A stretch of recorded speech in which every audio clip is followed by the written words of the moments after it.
আর এই মুহূর্তে যে খবরের দিকে আমরা নজর রাখছি, টেকনোপলিস থেকে সেক্টর 5 যাওয়ার রাস্তা অন্যতম গুরুত্বপূর্ণ এবং ব্যস্ততম রাস্তা। সেই রাস্তার বেহাল দশা আমরা দেখাচ্ছি। রাস্তার দশা আপনাদের সামনে, বিভিন্ন জায়গায় দেখতে পাচ্ছেন খানা খন্দ, বড় বড় গর্ত, আর বৃষ্টি তার মধ্যে দোসর। বৃষ্টির জল জমে অবস্থা আরও খারাপ। বাইক, গাড়ি, লরি, বিভিন্ন যানবাহন এই রাস্তা দিয়ে যাতায়াত করে। অফিস টাইমে চূড়ান্ত ভিড় থাকে, আর তার মধ্যেই রাস্তার বেহাল দশায় রীতিমতো ঝুঁকি নিয়ে যাতায়াত করতে হয়। রাস্তার অবস্থা অত্যন্ত খারাপ। খানাখন্দে ভরা, দেখতেই পাচ্ছেন সেই ছবি। অল্প বৃষ্টিতেই সেই খানাখন্দে জল ভরে যায়। আমরা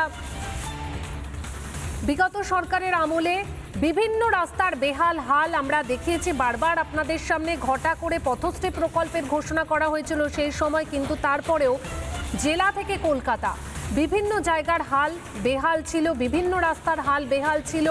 এবং এই মুহূর্তে আমরা আপনাদেরকে দেখাচ্ছি টেকনোপলিস থেকে সেক্টর 5 যাওয়ার যে রাস্তা, এই রাস্তা যেমন একদিকে নিউ টাউনকে কানেক্ট করছে, অন্যদিকে আবার এই রাস্তা দিয়ে কিন্তু আপনি একদম সল্টলেক সেক্টর 5-এর দিকেও চলে যেতে পারবেন। কিন্তু সেই রাস্তার যে অবস্থা দেখতেই পাচ্ছেন আপনারা।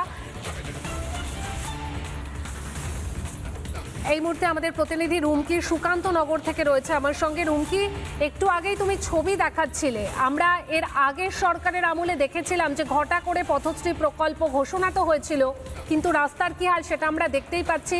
বর্তমান সরকারের কাছে আমাদের আর্জি থাকবে যে দ্রুত যেন রাস্তা মেরামতির কাজ শুরু হয়। রুমকি, যদি আরও একবার দেখাও ছবি।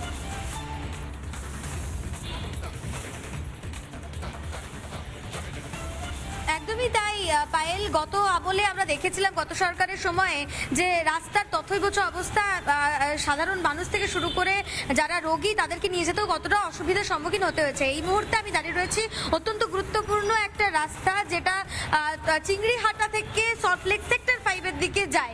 অর্থাৎ এখান থেকে আর কিছুক্ষণ গেলেই কিন্তু চিংড়িহাটার যে সিগন্যাল, সেই সিগন্যাল যে এই রাস্তা কতটা গুরুত্বপূর্ণ যারা নিত্যযাত্রী, যারা অফিস যাত্রী তারাই বলতে পারবেন।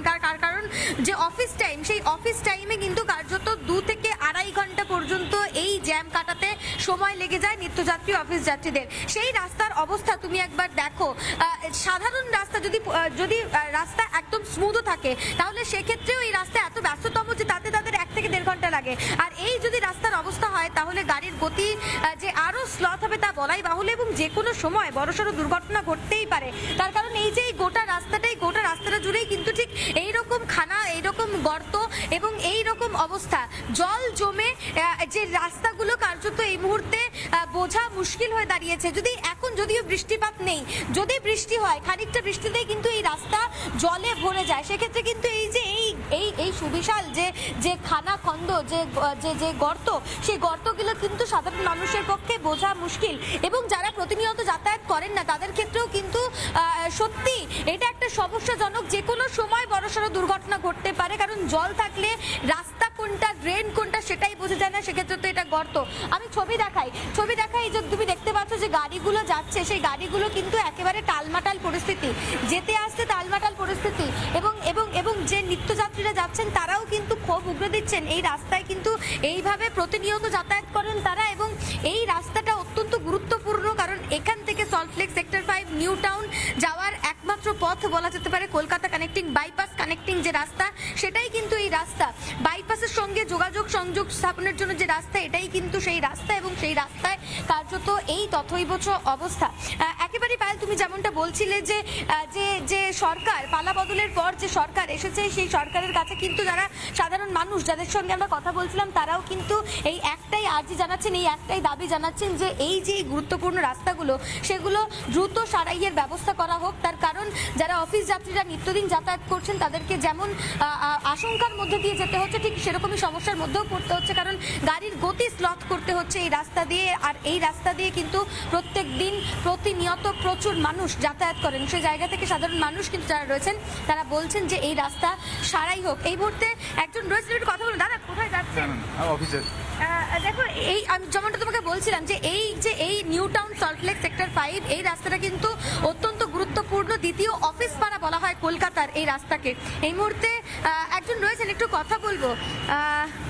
দেখো আমি আমি আমি অবশ্যই আরো একবার এদিকে যাব এবং একটু কথা বলে নেওয়ার চেষ্টা করবো। দাদা, আপনি কি এই এলাকার বাসিন্দা? না, আমি এলাকার বাসিন্দা। আচ্ছা, এই রাস্তা দিয়ে যাতায়াত হয়? হ্যাঁ, যাতায়াত। এই যে রাস্তাটার এই অবস্থা, কি বলবেন, অসুবিধা হচ্ছে? অনেকদিন ধরে দেখছি তো রাস্তাটা, মানে নতুন সরকার এসে ঠিক হবে। কি দাবি রাখছেন নতুন সরকারের কাছে? নতুন সরকার দাবি রাখছি রাস্তাঘাটে যাতে ভালো হয়, ঠিক আছে। আমরা রোজই যাওয়া আসা করি, কতবার এখানে অ্যাক্সিডেন্ট হয়েছে। আমরা মানে বৃষ্টি হলেই তো বোঝা যায় না, গাড়িটা কোনো অনেকবার পড়ে হয়ে গেছি, এলাকার মানুষও পড়ে গেছে অনেকবার। রাস্তার কাজটা যাতে ভালো হোক।